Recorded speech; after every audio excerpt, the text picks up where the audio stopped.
Hello, guys. Welcome to Insider Poll podcast, the show where I try to invite guests from various fields and industries to talk to them about their experiences and journeys. Today, we have a special guest. I came across Mahfuz on Fiverr, and we'll hear all about it shortly. So, Mahfuz, welcome to the show. How you doing? Thank you. Thank you very much for inviting me. It's a great Welcome. opportunity. Welcome. So, I guess you can start off by uh, mentioning who you are, what you do, and then we'll start from there. Okay, so I am Mahfuz, as you said, and I am currently a BBA third year student in IBA University of Dhaka. I run a small media marketing agency here in Bangladesh called Portochitro, and I do some freelance works here and there as well. So that's it. Awesome. I think that's one of the interesting things that caught my attention because on Fiverr, I was looking for someone to edit videos, and then after I found you, I was interested in your profile, and I told you the rates, payments, and stuff. And then as we talked further, you told me that you have an agency, which really interested me. So, what is the name of your agency? It's called Portochitro. So Portochitro is I would say an element in Bangla folk, the whole folk culture. So basically, what it means is that there was a whole it was called. I don't really remember the name of the act, but used to be a scroll with paintings inside of it, and in the stage they would roll the scroll with the pictures and sing along the story of the scrolls. So Mm-hmm. basically, this whole art form was called Portochitro, and that's where the name came from. Is it one of those things you see in carnivals? Like it's a box, Yeah, you yeah, look, yeah, you look into yeah. it, and the thing uh, moves. Not the same because like carnivals, what you see in carnivals is that is called bioscope, right? Yeah. So that, yeah, that is a box with a small hole in it. Mm-hmm. But in case of Portochitro, what it is it's a large scroll like let's say 6 feet tall, and Mm-hmm. it will have clothing rolled around it, Yeah. uh, around a bamboo pole. Mm-hmm. So, in between the clothing, there will be stories written and drawn, and two-person will stand at each side and then roll it uh, side by side, and then the whole story will be narrated with that. That's Mm-hmm. how it works. That's basically how you came up with the name as well. I think that gave you a bit of inspiration. Yeah, I actually am very much into the whole folk culture and the whole classical scene of Bangla literature. Mm-hmm. Not so much right now because I don't have. I would say that my time, the whole uh, leisure time in my whole day has reduced significantly, so I Mm-hmm. don't really get much time to indulge in that. But previously I was very much into the whole folk culture thing, so that was it. All right. Before we move forward with the agency, and I want to know all about it, let's talk about you're studying BBA in Bangladesh, and before you started BBA, where did you study, and how did you actually see yourself study the BBA program? Okay, so I was in cadet college from class 7 to class 12. I was in cadet college, in Borshal cadet college. So uh, I studied science basically. In cadet colleges till when we till 2020 we got out of cadet college. So by then till then we couldn't really choose arts or commerce as our main focus because there was a lack of teachers and such. Now it is very easy and everything, but then it was very tough. There So we wasn't that chose, many options, you mean, yeah, yeah, yeah. back So then? science was the option for you. Mm-hmm. So I chose science and studied science for so after SSC you choose, after JSC you choose your basic focus. So after JSC I studied science for 4 years. So got out, and our HSC exam got delayed because of the COVID and all. So uh, and we were everywhere. Everyone was very lost like what to do, because everyone was preparing for uh, admission exams and HSC and everything. So it was a bit haphazard sort of thing. So then I actually applied for we were sent to our homes because the college couldn't really quarantine, I mean, ensure the whole healthcare perspective of the whole COVID thing. So we were sent home, and I was sitting at my home doing nothing. So I did two things. I started talking with my partner, who is currently my partner actually, uh, as in business partner. So we started talking about whether we want to start a thing or not. And another thing, I applied for a scholarship in Turkey. So both apparently both of them got successful. I got a full ride scholarship in Turkey, and at the same time I started the company. So that was in 2020 September or October, that ish. So Hmm. then uh, I was supposed to study journalism in Turkey, and then eventually I got. Uh, I actually applied jokingly in BUP because why not? So at that point I had had something to fall on, because if I don't get into BUP, I will be going Turkey. Yeah. So I got into BUP, and then somehow I canceled the Turkey offer and got into BUP. And later, I did 1 month of class in BUP, and then I actually applied for IB and then got into IB. And around 2021 December, I started class. Hmm. And you chose the BBA program because it was Uh, it you see, interested you? so I find myself very much interested in business in general. So if I talk about my career interests and what my life interests are based upon, basically two things. One is media and marketing, something related to that, and another thing is business. So for me there were basically two paths: either I study business or I study media, right? So what I figured out from my perspective, it was like that whatever I am supposed to learn from media as a course, let's say a bachelor's degree of media, I figured that I can learn them from somewhere else, because that is not a very that is a very technical side of things.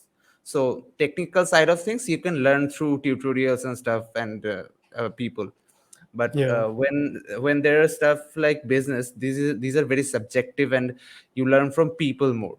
So that is something that is very hard for me to learn from outside rather than a course. So I figured that BBA, which is a degree in business, will help me to actually nourish that side of myself better. Yeah. And I mean, if I say a bit about my background, I was born in Belgium. However, I did study in Bangladesh. I lived there Okay. for 8 years. I did my high school basically over there, ONA levels. And right after Okay. that, I mean, since I had the possibility to come back to Belgium and pursue my university education, I got admitted here. And I also started with the BBA course. However, the BBA course we have here is there's a lot of maths and accounting, and I think in every BBA course there's that. But I saw myself struggling a bit, and then I switched to a Bachelor of Marketing.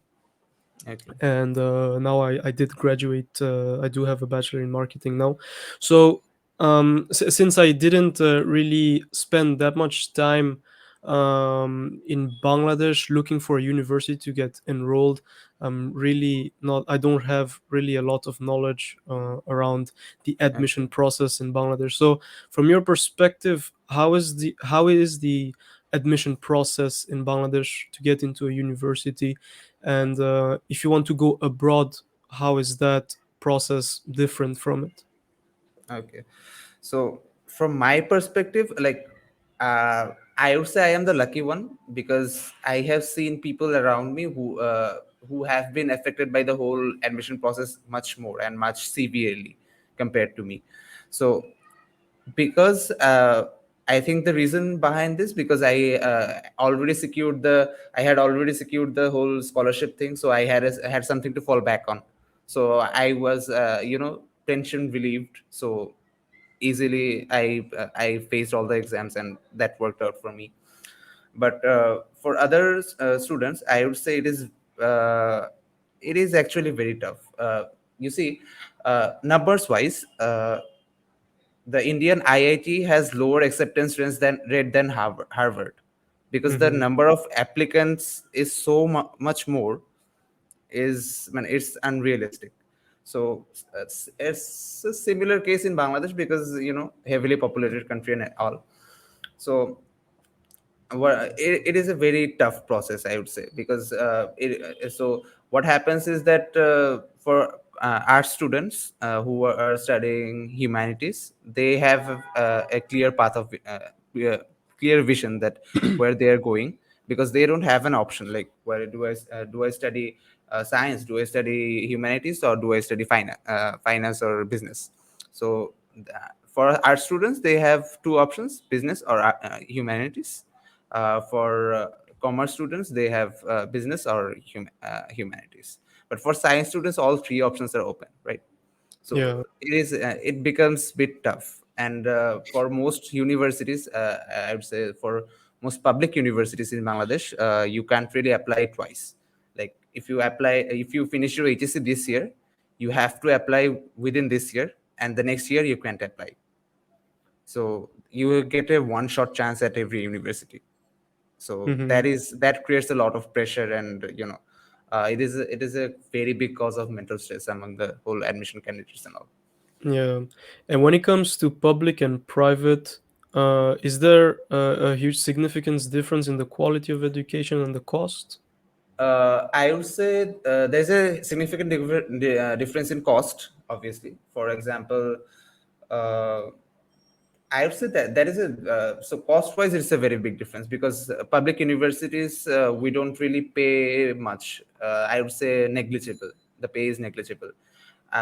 For me, in IBA, that is a bit more than the negligible sum, but still it's way less than the other private universities. And quality wise, I would say that the private universities are very much catching up, and they are doing really well compared to, I would say, uh, the government universities. The private universities are doing very well. What happens is that the public universities have an established reputation of their own. So if you choose a private university over a public university, there might be instances where you will feel that you might have a underperforming peer group. What I mean by that, because public universities have a good reputation, all the greatest minds, all of them rush towards there. So in Mm-hmm. terms of peer group and networks, you might lag behind a bit. Yeah. Um, I mean, that's like, but is it easier to get into a private university, you would Yeah. say, or? So uh, for public universities, there are competitive exams. On most of the public universities, there are competitive exams that you have to go through, and the best performing ones are taken to a viva or something, and the, the, it works out like that. And Mm-hmm. for private universities, some private universities take an exam, and some just see your grades from HSC and then take you in. And those are, I would say, comparatively easier for everyone.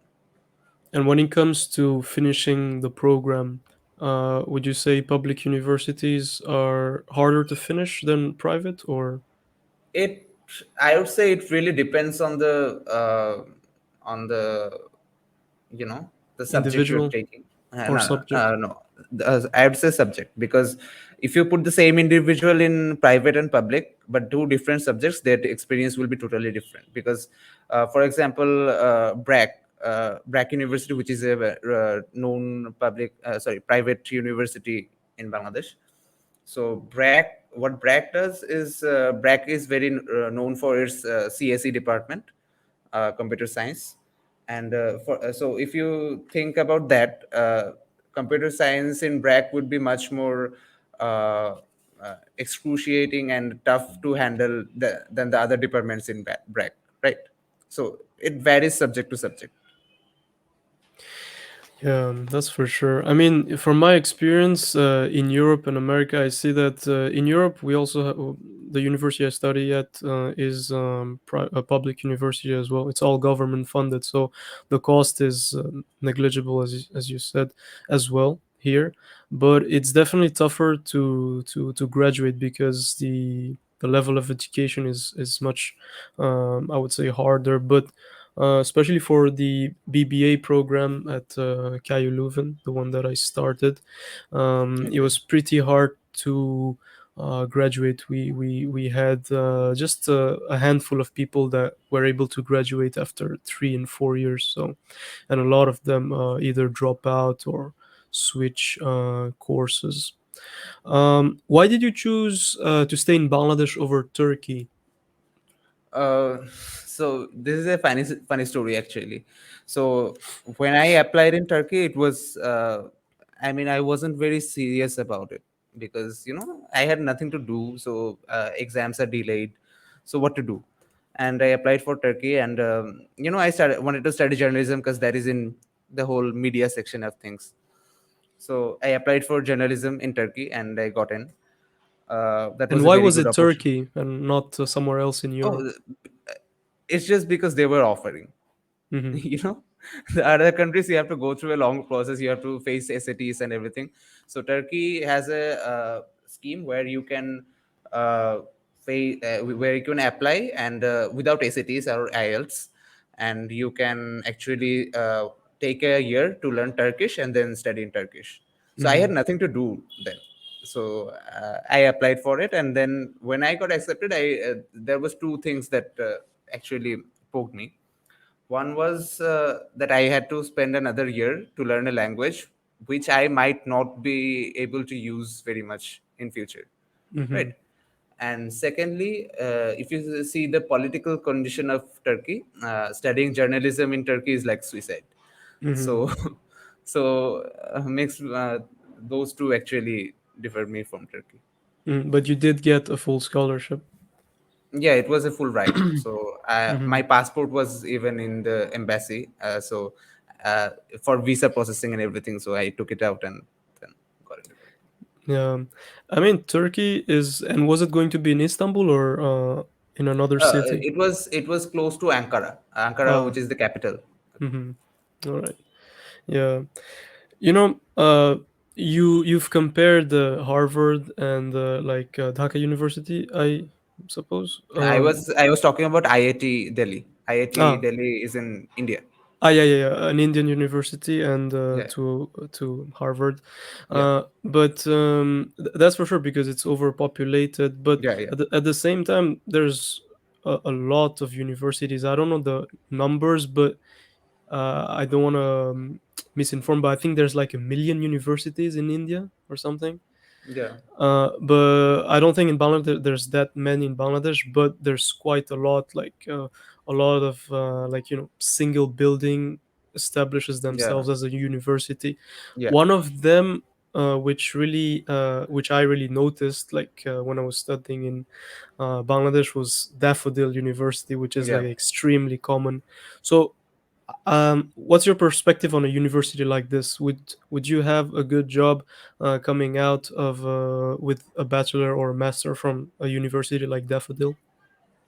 Okay, so basically, from in today's world, this is my perspective. Okay, so Yeah. basically, there are two sectors of study, right? One is a bit technical, and another is non-technical. So that is how I differentiate these two. So technical will be like stuff like computer science, engineering, and stuff like that. And the non-technical part would be like business, humanities, and stuff like that. So if you say education wise, I would say those two are pretty similar.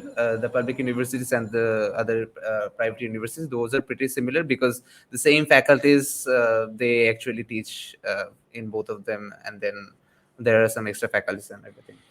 But what happens is that if you are studying something technical, you can actually the whole thing about career growth and everything, that actually depends on your willpower, right?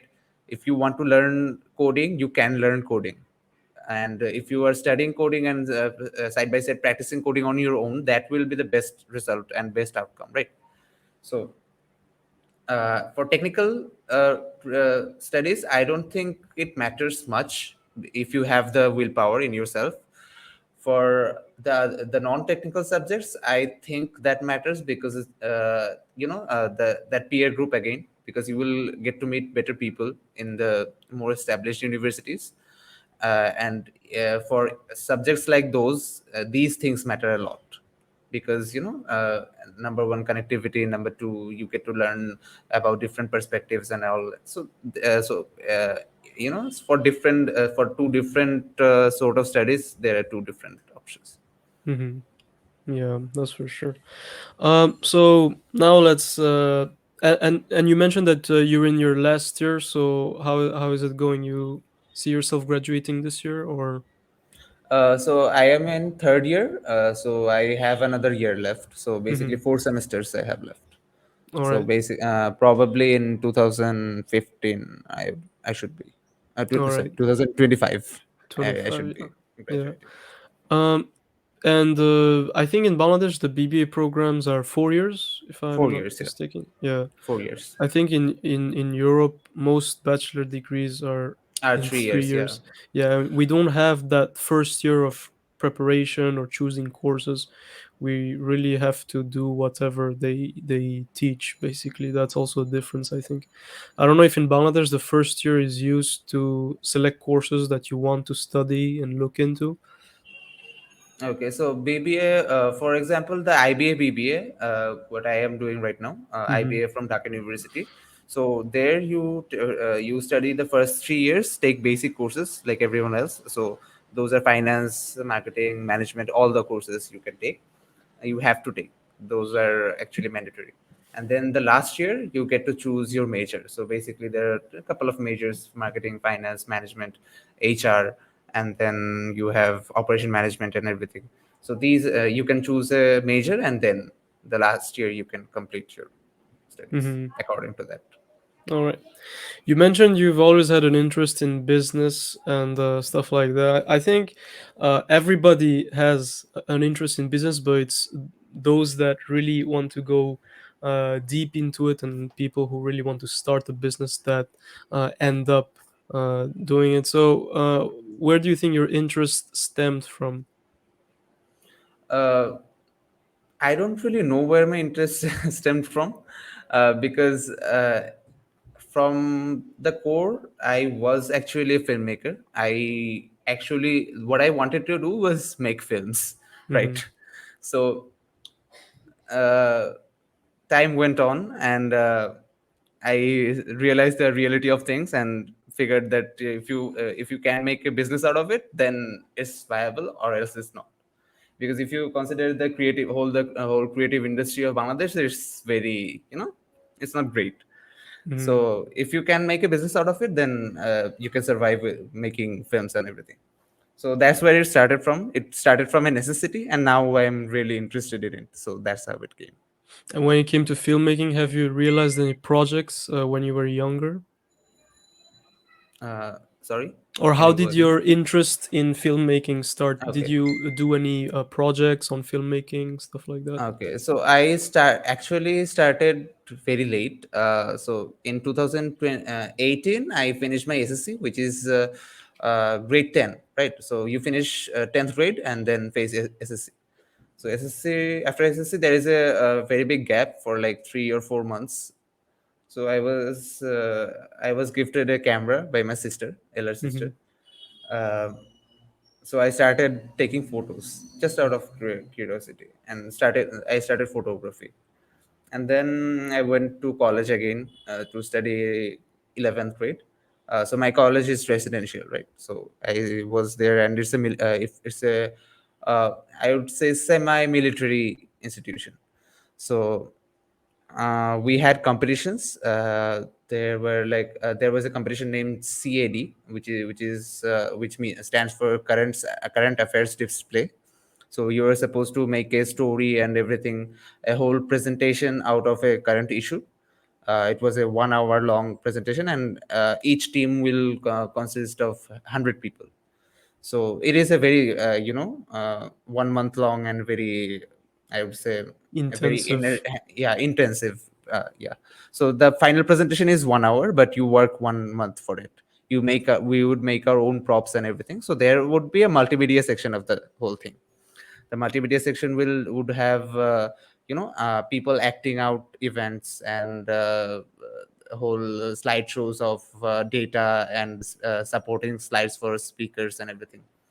So I actually took the charge of that, and I started working in. That competition, we became champion, our team. So that was a good boost. And then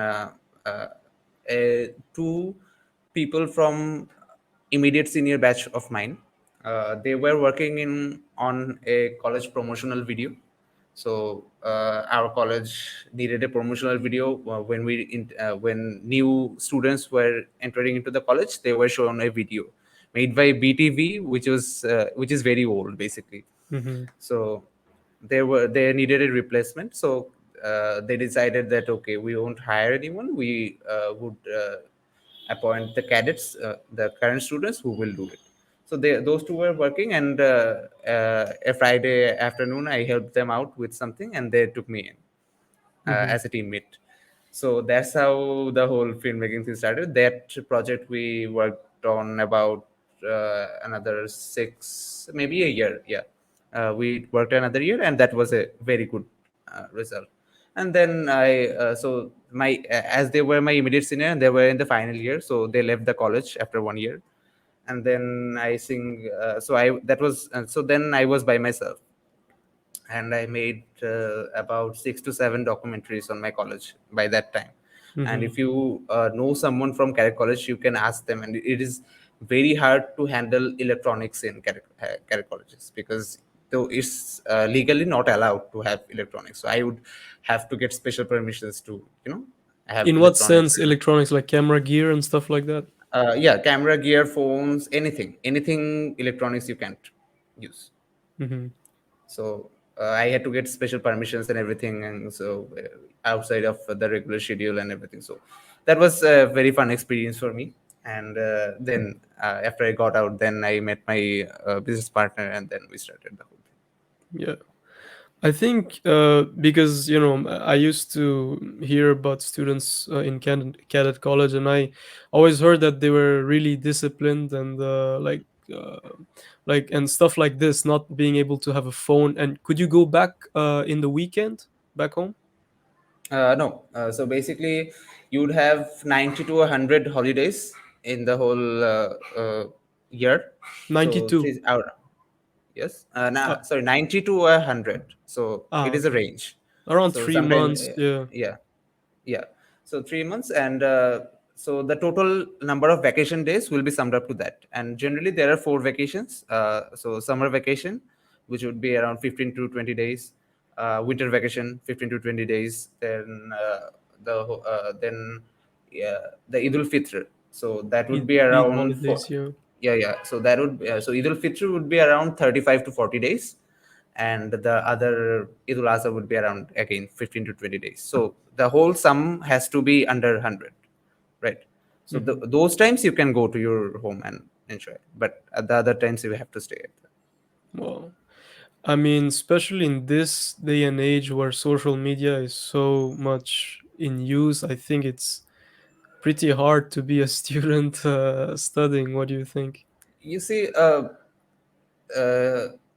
social media is an acquired need, right? So Mm-hmm. you and I need social media because we're used to it. But if you think about a kid from class 7, grade 7, who just got into Carrick College, he's probably not that much used to social media right now. Mm-hmm. I mean, he is, considering the today's environment and all, but he is probably not that much into it. So it's a habit that can be broken for him. Yeah. And yeah, and currently care college authorities are taking steps. They are trying to increase connectivity with the outside world and cadets, so that is in the works. Hmm. Yeah, but I think even grade seven. I mean, if I see the kids nowadays, especially here, it's like everybody has a phone and Yeah, yeah. everybody's using social You see, media, making so that videos. is in Europe, right? We're Yeah. talking about Bangladesh, so I would say uh, there's a significant difference, but still, you can see grade seven students with using social media full scale. Mm-hmm. All right. So, how did you? I mean, you said the idea came. You started the business, the agency. So it's a media marketing agency. Yeah. So basically, so why did you go with a media marketing agency? Why not another type of business or something else? I was interested in film, as I have told you. So Hmm. photography and filmmaking, that were my expertise. Yeah. So I wanted to do something along the lines of that, and as I've said, I met my business partner who was interested in photography. Hmm. That was his main expertise. Yeah. So both of our skills and everything interests matched, and we actually started. So And it that makes the made most sense. sense, yeah, Yeah, to yeah, make a media marketing agency. yeah. And I mean, it's a cluttered market and it's tough to get into, mhm, especially considering the B2B, the whole B2B section uh, is heavily dependent on, one-to-one sales and everything. mhm, But still, it's something that matches our interest and something we understand. So that helps. yeah. So what are the service when you just started in 2020? What are the services you were offering? So when we started, we were just offering photography, so event photography and fashion photography and industrial photography. And in terms of video, we were doing event videography and commercial, I would say, promotional video production. So these are all of those we were offering. And then with time, now we offer digital marketing, we offer website development, then printing, design, UI development, stuff like that. Wide range of things. Yeah. And in the beginning, when you were offering these photography and videography services, how much of an experience did you have? Because I think a lot of client look into the experience of the people Yeah. they work with. So how was your experience, and how was also Uh, your portfolio at that time? Okay, so by that time, I had a bit of portfolio in promotional videos because I did some stuff in college, so that was done. But for event stuff, I didn't have much portfolio, but my partner had. So my partner, he is very old. I mean, he's not very old, but he's much older than me. So he had a team. He had a small team that he used to work in events with, so he had some portfolio from then. And then what we tried to do is, instead of showing our experience, we tried to pull in connections. So we tried to go in events organized by our friends and families and known ones, and we used to offer our services for a cheaper rate than the competitors, so that was easy to get in, to get some experience in and everything. Friends and So family then, discount. yeah, yeah. Yeah. And your partner, how did you come to meet him? Is it somebody in the family, or is it uh, somebody you knew? No, it that is also he is also from Cadet College. So there was a Facebook group called Ex Cadet Photographers. So basically, the whole community of ex cadets and the people who are interested in photography. So everyone used to post their own photographs there, the stuff they have taken. So he used to post there, I used to post there too. So that's how the connection Hmm. began, and we started talking and everything. Oh wow! So you weren't in the same year, just different years, but through the Yeah, group. the we are actually 16 years apart, right? 16 years apart. So Okay. he's 16 years older than me. How old are you right now? I am 20, 22. Yeah. All right. Awesome. So You found your partner, and when it came to gear, how much gear did you have at that time, like in terms of Uh, photography and lenses? so in terms of gear, I think I had about, so I am talking in terms of value, like in terms of money. So we had a total of about, I'd say 5 to 6 lakhs between him and me. Mm-hmm. Uh, so that has grown significantly. Now it's around 16 to 17 lakhs at least. Mm-hmm. All right. So So yeah, this if is in I BDT. yeah, yeah, if I convert to euros, it's around in the beginning it was about 5,000 euros, 5 lakh, and now Okay. it's about 10,000, 15,000 in gear. Yeah. And how did you invest into gear? Because I see myself, me, I also have a bit of gear, and every time I need to buy something, I really think through it and compare prices, look into which one is good. Okay. So making an investment into something you want to pursue is definitely a good investment. You know, you want to buy the good stuff. But when it came to gear, how did you go around buying the gear for the business? Okay, so the financing part, actually, what we do is we have a profit structure. So every project we do, some part goes to the person who is doing the work, and some part goes to the company. So the part that goes to the company, we sometimes use to purchase company gear, or if we personally want to buy something, that we can do from the income as well. Hmm. So that is the financing part, and the actual, choosing the gear. That about that, what we do is, it's actually based a lot on the need, right? So you do one event, you find out, okay, something is wrong here, we need to improve this part. So what to do to improve this part, we need this piece of gear. So that's when we invest in other in a Hmm. gear, right? So finding areas where you can improve with a better tool. Yeah. And so initially you said you were going up to family and friends and looking at the events they were having, and then you gave them a discount or did it for free. Um, I think that's a really good way of Yeah. building a small portfolio in the initial stages. But except that, what were some of the hardships that you faced, or uh, difficulties that you faced? I would say the most difficult part is, mm, there is this thing in Bangladesh.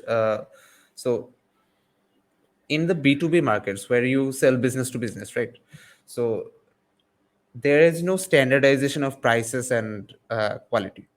Yeah, So there's a lot of everyone bargaining gets, that you need to yeah, do. there is a lot of bargaining, and there is a lot of, I know this guy and he knows that guy. So that network, it needs to be built when you're starting out. So that was a very big challenge for us, number one. And number two is hiring, I would say. So in terms of uh, what you are getting out from people, it depends, uh, how to describe this. You see, it is hard to match price and performance for hiring, right? So in Bangladesh, someone who has very low quality of output, who they will be charging very much, and someone who has very good quality of output, they will be charging less. So it's hard to actually understand that what sort of service you are getting out of someone. And so the But why do basic, you think is that low output people are charging higher and high output people are charging uh, lower? this is due to, that lack of standardization. For example, for you can go into Fiverr and ask 5 people and see their outputs, and see what they're charging, right? So it's Hmm. a fully competitive marketplace, but Bangladesh doesn't have that, right? So Bangladesh, you have to, look for people from through people and everything, so that will, vary a lot of your prices and everything. There's a lot of word of mouth going around Yeah, in yeah. Bangladesh, I Yeah, think. so there is no standard, there is a clear lack of standardization in that. So one way that could be solved is through Fiverr. But is, for example, if I get some work done through other people from Fiverr, so that is doable. But that really reduces your profitability, because that whole currency gap, because I am charging, let's say, $100 for a project. So in Bangladesh, the same stuff I can get done with 6 to 7 thousand if I Hmm. look right. Yeah. So that is a whole trade-off thing. When it comes to the service you provide, the services that you provide, do you provide them all to Bangladeshi client or also internationally through Fiverr, or is it a Uh, mix? Fiverr is not really a part of the business. Mm-hmm. I do that personally because I also started that back in 2020, Yeah. the time when I was sitting around, right? So it was a good source of income. Then I bought my whole editing setup through that, so that was a good boost. Mm-hmm. So I just continued that. I don't really put A lot of effort or time yeah, into it. I don't put conscious time into that. Mm-hmm. So in terms of business, we have a couple of international clients. Basically, those are mostly, for foreign companies working in Bangladesh for a certain project or some sort. We do stuff for them too. And where do you advertise the services? Do you have a website for Portachitro or? We Yeah, yeah. The website is actually, we had built the website, but we're actually thinking of developing it, so it's under construction right now. Mm-hmm. My sister, who is also a SEO specialist, she's working on that. And so yeah, so website is under development. And as I have said, B2B markets work mostly through uh, mouth Word, sorry, word of mouth. word Yeah. word of mouth. Yeah, so that's how it goes. Mm-hmm. So it's really interesting because, like, how did you get your first real client? Like a real business came up to you and wanted a project done. How did that go? Okay, so the first client, he is also known. I mean, he was a mutual friend, and he, I mean, I would not say friend. He is older than me again. So he runs a engineering company here in Bangladesh. So he was in very big companies before that, but now he runs his own engineering company, and it's doing very good. So he needed a promotional video to pitch new clients for him. So he knew that we both, me and my partner, were both doing this. So he Hmm. actually called us in and gave us the project. That's how it started. Yeah, that was the That real was a paid Yeah, that project. was a big project actually. Hmm. Yeah, and what industry do you focus in, or do you take projects from any sort of industry? Okay, so we actually take projects from every industry, because right now we haven't specialized into one industry yet. But most of our clients are from construction and yeah, construction mostly, because as I have said before, it's basically word of mouth in B2B. Hmm. So one construction company, and then it goes to another construction company, and it works out like that. Yeah. We talked about gear a bit and how much gear you have, but what are some of the essential gears that you use? Or let's say I want to start a marketing agency, what, or media marketing agency, what are the gear that I should have to start initially? uh, I would say you need a if you want to get started. I mean, personally, you want to just get started. No agency or nothing. You can just get. You need an investment for about 1 lakh 30, 1 lakh 40. That would get you uh, Started. running. And I Yeah, think get you most of started. the cost will go to the camera. Yeah, go camera and lens. Hmm. Camera lens. If you want to get a gimbal, that. But if you want to start a legitimate business, I would say that go for a full frame camera and a lens. So that will cost you around, given the current market and everything, uh, 3 lakhs around. So three Hmm. lakhs, and then you can get a gimbal for like 30,000. So that should get you up running. Yeah, I think the prices are pretty same. Yeah, I mean, 3 lakh is equivalent to 2.7 thousand Yeah, yeah. euros and about 300, 400 for a gimbal. And in terms of drones and stuff like that, do you Okay. use any of those? Yeah, we actually have two drones. So one is the Mavic Air 2. which Mm-hmm. is a older one and everything. And another one we have the Phantom 4 Pro, which is another DJI drone. So that is a very good drone, but we don't really use it that much because it's hard to carry around, you know. Mm-hmm. So you have to take a car everywhere you go. So that is another thing. We only whenever we are working on very, you know, extensive projects, then we bring that out. Except the basic shit is done by the Mavic Air 2. Yeah, and so so you mentioned to really get a business going on, business going in the marketing agency space, media that is. You need to invest around into a full frame camera. But when it comes to lenses, how do you choose about getting the lenses? It depends on what you're focusing on. For example, if you're focusing on photography, uh, you need a range of lenses, because sometimes you're shooting portraits, sometimes you're shooting landscapes, and sometimes you're shooting interior, sometimes you're shooting outsides and everything. So that varies. But in terms of video, what I've seen, basically you need two lenses. One, let's say around 24 millimeter wide, Mm-hmm. and another very zoomed in, let's say 100 millimeter, right? So Yeah. these two can get you anything. Mm-hmm. So for video it's easier to choose lenses. Mm-hmm. But I would say for video, to go for very low aperture uh, Yeah. lenses, because 1.7 videos or are, yeah, 2.5. one point. Mm-hmm. So the lens I am currently using, that is 1.4. So what happens is that photos can be manipulated a lot. So if you have noise in one photo, you can fix it in post, but with videos it's harder to manage that. So a lens with a larger aperture will help you handle those Mm-hmm. noises and everything. And when it came to software, which softwares do you have to be proficient in? I would say for basics, you can do Premiere Pro. So that is what everyone does, right? Premiere Pro Mm-hmm. is the industry standard. So if you're sharing projects between people, that will help you as well. And currently, I am trying to switch to DaVinci Resolve because it is a more stable platform. Mm-hmm. So I'm interested in that, but I have not yet made the switch, but I am trying. And if you want to do VFX and stuff, then you can do the whole After Effects route of things. Yeah.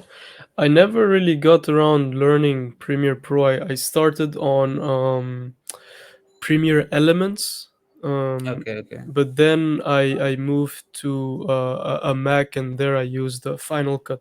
Yeah, Uh, Final Cut is great too. If you're yeah. using Final Cut, that's completely fine. Hmm. I said Premiere Pro because Bangladesh you don't see a lot of people using Macs and everything. Hmm. So Premiere Pro is the way to go for them, Yeah, because yeah, Final Cut doesn't run on Windows. yeah. Yeah, and then like quite recently, I've been using DaVinci Resolve 18, which is great software. I mean, it's Yeah, free. There are some features lacking. I mean, in terms of rendering, the free version yeah, doesn't allow your GPU to render, but it's some stuff that if you have a good device, like a good PC yeah. You can handle it. computer, you can handle it. Um, yeah, I guess we didn't talk much about my background a bit, Yeah, yeah. because Please it's do. about you. Me, I do like content creation as well. I mean, I've been for me, it really started back in high school in Bangladesh when we had this event organized, like Model United Nations. Yeah, I think, MUNs. yeah, MUNs, and I was like. Which school were you in? So I studied in initially I studied in Dhanmondi in IOS, Oxford Okay. International School, Yeah, yeah, yeah. uh, I know that. and that was until class 5, and then I skipped class 6 and enrolled in class 7 in Scholastica in Uttara, Okay, Scholastica. and I have yeah. friends from Scholastica too. So yeah. Yeah, yeah. I mean, it's yeah, and it was pretty nice. I did my O levels there, and then A levels. AS, I took 1 year break, and then A2, I enrolled again because my mom was saying, "Yeah, it's the last year. You should make some memories at school instead of being private." But yeah, and then I've always had an interest in editing videos, and after I came back here, I invested a bit in a camera. It's a hybrid camera, so video and photos. Yeah. so stuff like that, a couple of lenses, and I have lighting equipment, microphone, stuff like that. Recently I built the PC myself, uh, by saving money and working. Yeah, yeah, So yeah, that's what basically got me started into this podcast thing. It's pretty new for me as well. But yeah, let's go back to you. So the software, for really basic stuff, I think it's all right. But once you want to do a lot of transitions and nice yeah, flow of the video, you need to start learning a bit more about videography and yeah, cinematography. yeah. So did you ever look into that side of things? I actually did some courses online. Mm-hmm. So, the most stuff I have learned in my whole life about anything, I have learned from YouTube. Yeah, YouTube is the thing for me, I right? think So 99% anything, of people can yeah, relate to that. Yeah. yeah. So whatever. So how I learn personally is that I start, fiddling with something, and then I face a problem and I Google that problem and then carry on, right? Hmm. So it is a backwards approach, I would say, Yeah. because for normal people you'd imagine that you see a tutorial then approach it, but I Hmm. approach it first then see a tutorial. Yeah. So that's how it works. And about I did some online courses. There is a very good course from Sam Colder Creatives. Hmm. So I did that and some other courses, and you know it's And that it's gave you working. a base into Yeah, cinematography yeah, and how to tell a story. yeah, And I think it's these are the things that differentiate your media agency to another, right? Like how well you can tell a yeah. story and how well you can record it. So how big is your team? Is it only you and your partner, uh, or? okay, so we have two partners, business owners, and we have another team of three, which is our regular. I wouldn't say employees, but they are our regular freelancers. So whenever we are working on a project, we take in some freelancers. They get paid project wise. They leave. That's how the whole thing Mhm. works. Because this is, you're known about lean model, right? So Yeah. this keeps your overheads low. Hmm. So we're doing that, and we have three basic, I mean, the primary freelancers, and when they are not available we look for other places. Yeah. So it's basically you and two other owners alongside a small team of regular. The owner is another one, so two owners, another Mhm. three freelancers, and then other people. All right. And you are one of the owners. Yeah. Yeah. All right. So, how important is having a partner? Why didn't you just think about starting alone? I mean, you did say that your partner had some other skills that were important, but let's say you had those skills. Would you have started alone? I would not, because there is a thing.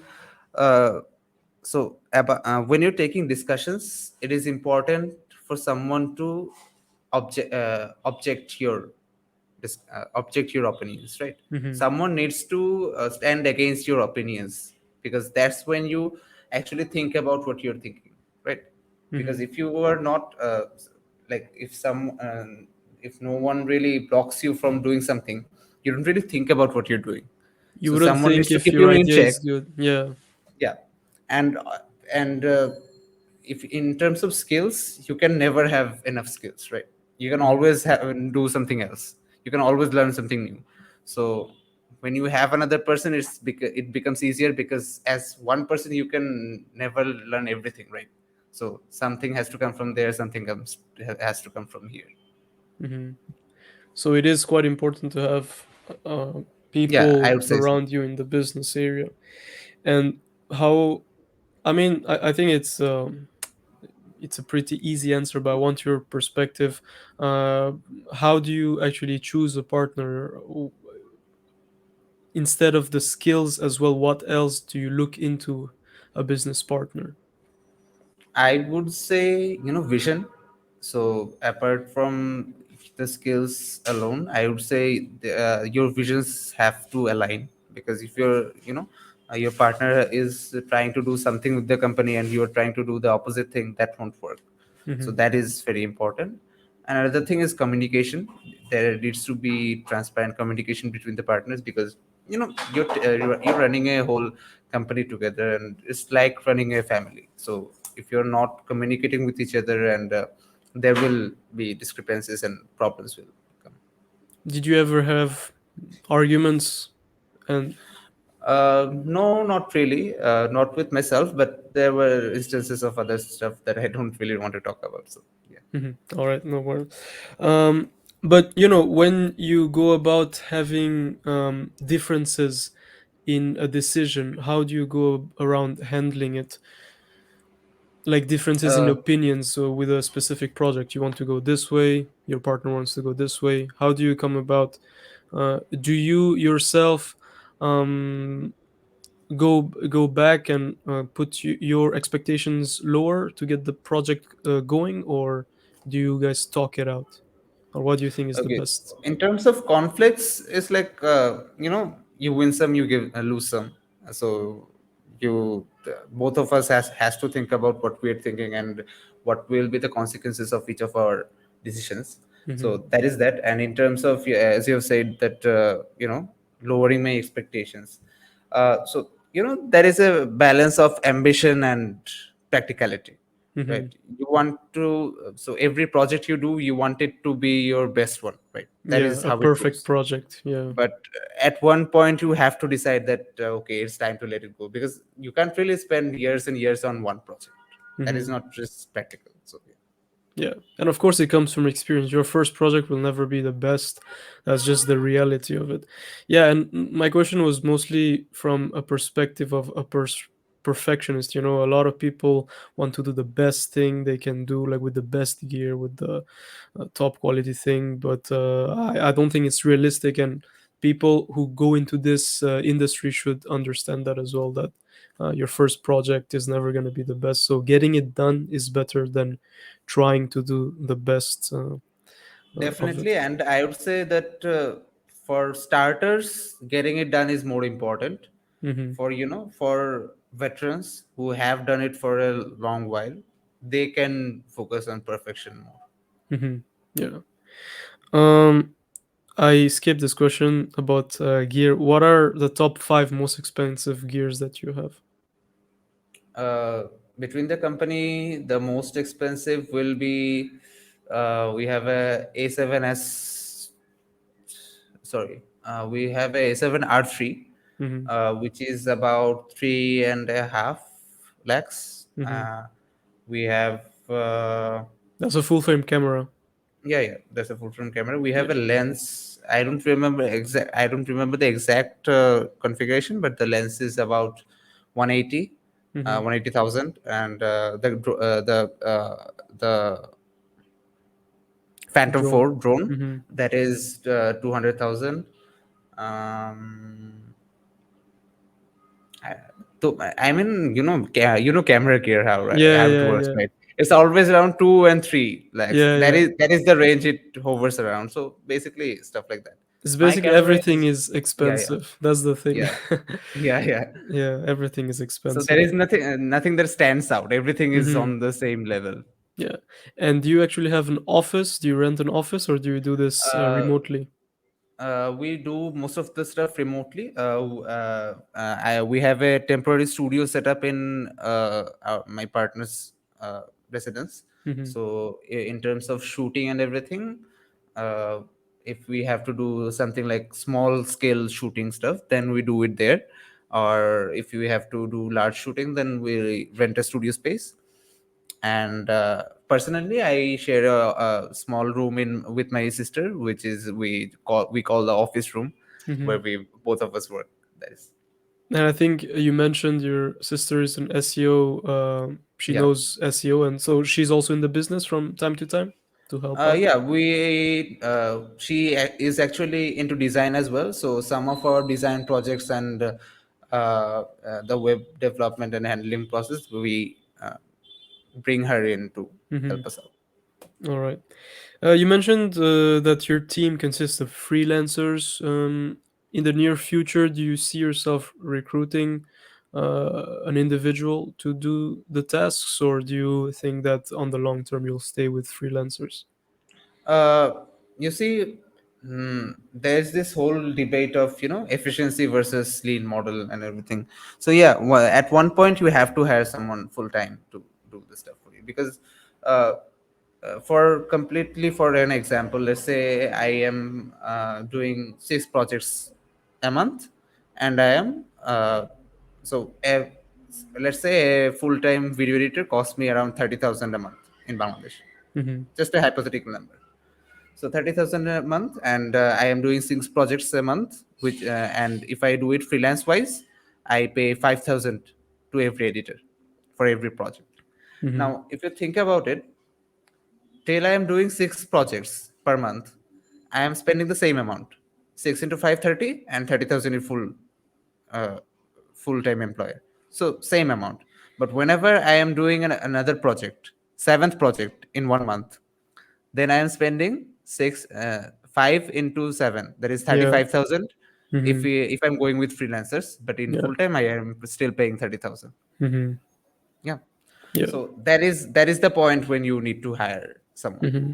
So I think, personally, I think we are at the stage where we can start hiring, but I would like to see a bit more how it goes, because there is a whole safety aspect to it, because I can't just hire a person for 2 months and then let him go Yeah. if it doesn't work out. So I would like to be more prepared for hiring someone.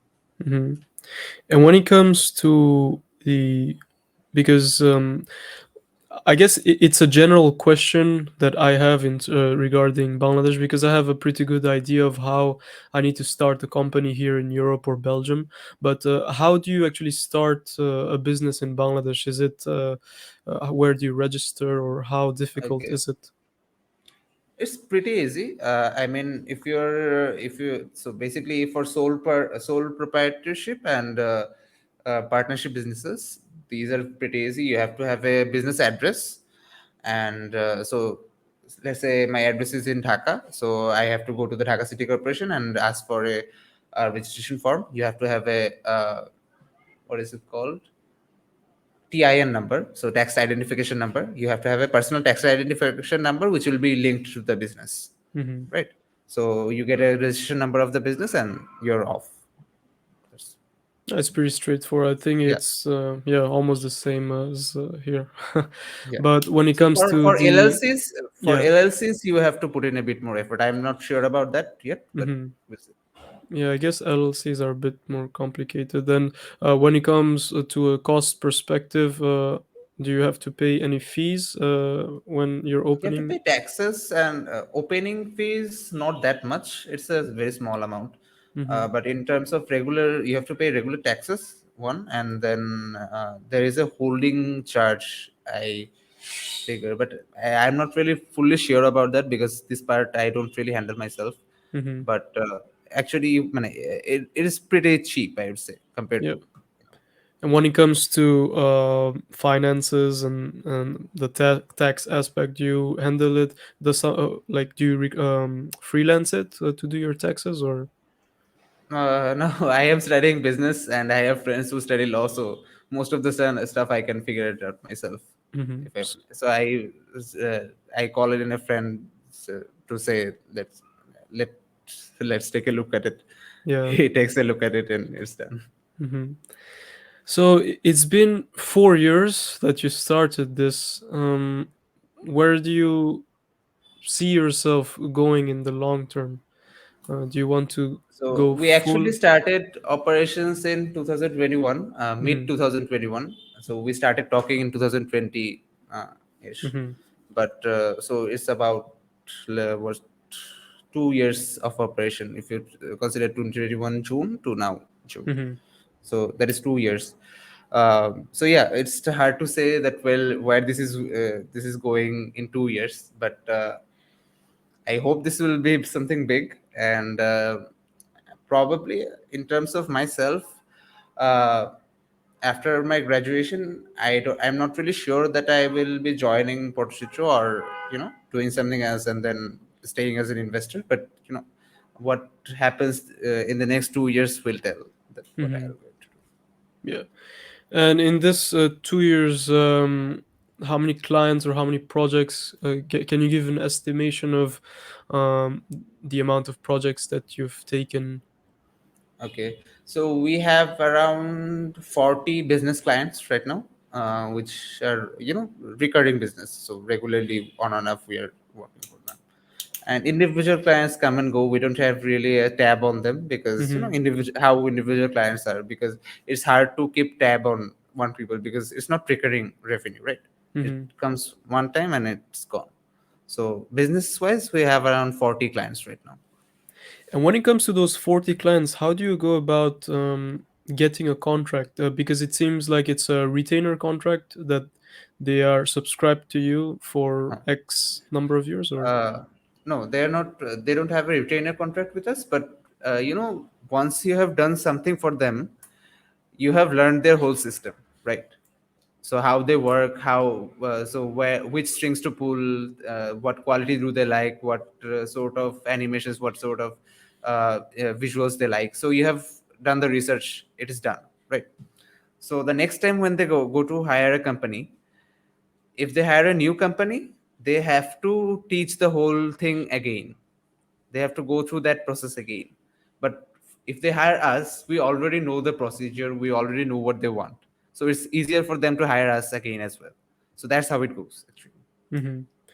And when it It comes to depends on the the, quality of work you provide actually. If you're yeah, not providing quality, then it won't work. they'll change, yeah. Yeah. But when it comes to the service, what are the services that a client wants from your company? Is it regular photo shoots or regular video editing? What So keeps the our client coming back? So, you see, we are like a one-stop solution, right? So, if you need photos, we can provide. If you need designs, we can provide. If you need videos, we can provide. If you need printing, we can provide. If you need corporate gifting items, we can provide. So, whenever you're thinking of marketing, that's why what we want to achieve. Like, if you're our client, every time you think about marketing, you think of us, right? Mm, That's the easiest game. So anything they need. So the most of our business currently comes from design and printing and promotional videos. That's the most, I would say, profitable segments of ours right now. and And designing, printing, what do you mean? Is it print on demand, clothing uh, wise, or? no, no, no. It's like let's say brochures, All right. pamphlets, Mm-hmm. yeah, corporate profiles. Designing Let's say, those. Uh huh. yeah, design and then print. Yeah. All right. So, so you do need a proficiency in Photoshop, and I guess you do that through your freelancers. uh, I do some design by myself, like the basic stuff that can be done through Canva. And if you design in Canva, then you can bring it into Illustrator and then edit it there. Mm-hmm. So I do the basic outlining and everything in Canva, and for the more advanced projects, we hire Yeah. freelancers. All right. And but from a finance perspective, of course, you don't need to give me the numbers and everything. But do you think it's sustainable if you did nothing and just this? You think it's sustainable in terms of a company, then day-to-day expenses for your own, and if you got an income out of it, would it be enough? I would say, considering my current living standard, it will be enough. But if I want to grow my living standard, then there might be some problems. But then again, if I want to grow my living standards, by that time the company will grow too, Mm-hmm. Yeah. hypothetically. Mm-hmm. So yeah, it's comfortable. All right. So I think Bangladesh is really interesting, and I love to follow people from Bangladesh, like in terms of influencers who are in the realm of business. I think you know, like the Khalid Farhan. Yeah, yeah. Uh, so people like them really inspire me, and then the CEO of Pathao, he also does. Uh, the product manager, Ahmed Fahad Bhaiya. Yes. So Yeah, so Fahad they. Bhaiya is from my university as well. Mhm. Yeah, that's really. So you see, these are like people that really inspire and really motivate me to do something either in Bangladesh or here. But growing up, did you follow any influencers, or who do you actually look up to in terms of influencers in the realm of business from Bangladesh? Uh, in terms of business, I actually listen to Fahad Bhai's podcast a lot. I used to listen to Khaled Farhan Bhai's, but recently I haven't gotten around to it much. But yeah, what I have understood, I mean, you see, I have grown as an individual too. So what I understand is the content that Khalid Farhan produces is a bit more geared towards people who are not into business, but they are interested in business. Mm-hmm. But for me, who has already passed that step, I Yeah. think I myself prefer something more insightful, a Mm-hmm. more deep dive. So I think from Fahad Bhai's content, I get that. Mm-hmm. So yeah, that's something. I follow some Indian uh, businessmen, and in terms of, yeah, that's most of it. And when it comes to influencers in the realm of business from entrepreneurs, that is in like the West, do you follow anybody? West, I don't. There is a reason for it, because if you talk about businesses, the same business, I mean, the same product, the same people, the same marketing, and everything Mm-hmm. uh, can affect things differently in two places, right? Yeah. So if you have about marketing, right? Product, price, place, right? Mm-hmm. So the whole business environment in India and Bangladesh is similar, Mm-hmm. but the whole Western business environment is very different from Bangladesh. So if I see myself working in Bangladesh and developing any business in Bangladesh, learning from a US investor or US CEO doesn't help me much, Mm-hmm. right?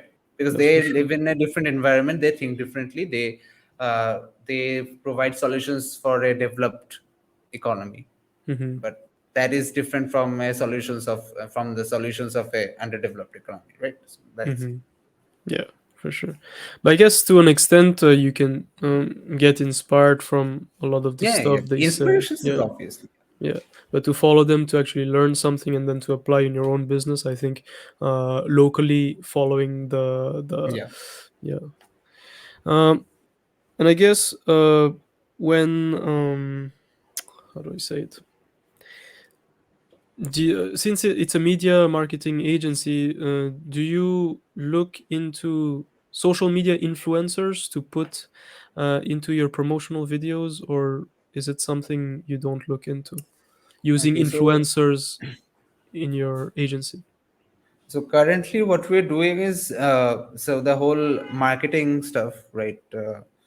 Mm, let's say the digital marketing portion, that is a very new segment of ours, and we haven't really put much effort into it yet. We will in the future, we have plans for that, but it's not really built out yet. So in terms of that, what we have tried, so we are doing mostly text and images. Mm-hmm. So text and images, there are this is very hard to put freelancers into, freelancers, I'm sorry, Influencers. influencers into, right? So influence, if you want to put influencers, you need videos. So the videos we are producing right now, those are mostly for internal use, because we're doing construction companies, right? All right. Construction companies don't need a mass appeal, Mm-hmm. right? So if you need a mass appeal, then you hire influencers. But we do mostly one-to-one sales sort of stuff. So Mm-hmm. that's why we don't really use influencers as much right now. But moving into other sectors as with time, I think I can see the need. The need for influencers. Yeah. Yeah. Yeah. So basically, the content that you create for these companies are internally used in the sense that it's shown to potential clients of theirs and stuff like that. Yeah. Hmm. I mean, I think we talked about a lot of things. There's so much more we could talk about, but it was really interesting. I think you are younger than me. I'm gonna turn 25 at the end of Yeah. this month. But I mean, Happy birthday. thank you, thank you. But it's really inspiring to see the youth and people in my age group that really want to do stuff in Bangladesh and who are doing stuff. And I wish you all the best with Porochitro. I mean, Thank you very much. it's Thank you for inviting me again, and it was yeah, very nice to talk with you and know a little bit more about you and everything. of course, of course. I hope we can do this again when the company reaches another stage, another milestone. And talking about milestone, what are some of the milestone you'd like to share of the company? By now, Hmm. I wouldn't say, these are very small stuff that we internally feel like a big thing because we started with basically zero. Because Hmm. if you talk about financial investment, we did nothing because Yeah. everything that was generated through the business that was reinvested into the business. That's how the business grew. Hmm. And in terms of that, starting from scratch and zero capital and Hmm. where it is now, that is a good milestone, I would say. But Yeah. Yeah. I can't really put a finger on something specific that this was really great.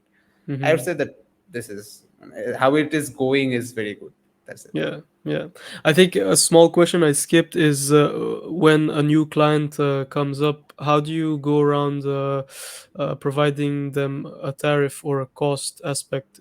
Do they get to Okay. see? So what most companies do is that they have a rate card. I mean, you want this service, the price is this. They have a Hmm. whole list of them. We don't do that because every project is different. There will be some nuances that you can't really comprehend with the whole categorizing things.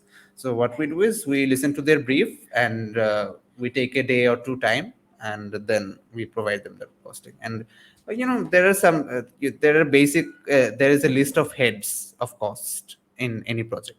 So if Hmm. you're doing video, you need people, you need editing, you need color, you need scripting, you need voiceovers, you need location costs, you need accommodation, you need transportation, you need food. So these all there is a list of heads, and we figure out what each of these heads will cost for this particular project, and then we come up with the final price. Hmm. And do you include prices regarding the equipment because you do invest in the equipment Okay. and do you try to We get back? do because, but what we so the price breakdown we provide to our clients, right? So what we have understood from our experience from the market is that Bangladeshi people they are not really ready to pay for the gear rental and all. Hmm. So we don't really include that. We include that in the whole. So there is a section called service charge, which is our profit. We Hmm. provide transparent pricing for that. So in the service charge, we include some costs that will be put into the gear and all. All right. Yeah, I guess we got a really good overview. And so, if you had one piece of advice to give to people or to someone that wants to start their own media marketing agency, what would it be? I don't think I'm in a place to talk about that yet because it's still a very small company and I'm young and I haven't seen much of the world yet. For sure. So yeah, But if it so had to be an advice, from your experience. from my experience, I think it's important to get it started and be Hmm. agile. So that whole dilemma about whether perfection or get it done. I would say just get it done, then you will figure it out along the way. And then another thing is agile. Like there were times I have worked 18 hours in a day, right? So Hmm. I woke up from sleep, I got into work mode, and I slept after finishing my work. That's everything I have done in the whole day.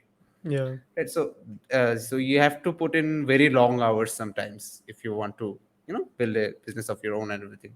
So that's another thing. Yeah. I guess it scares a lot of people, and a lot of people prefer to have a 9 to 5 than actually have a business. And again, a lot of people think that having a business is easier, but that's not the case. Sometimes you work longer than Yeah.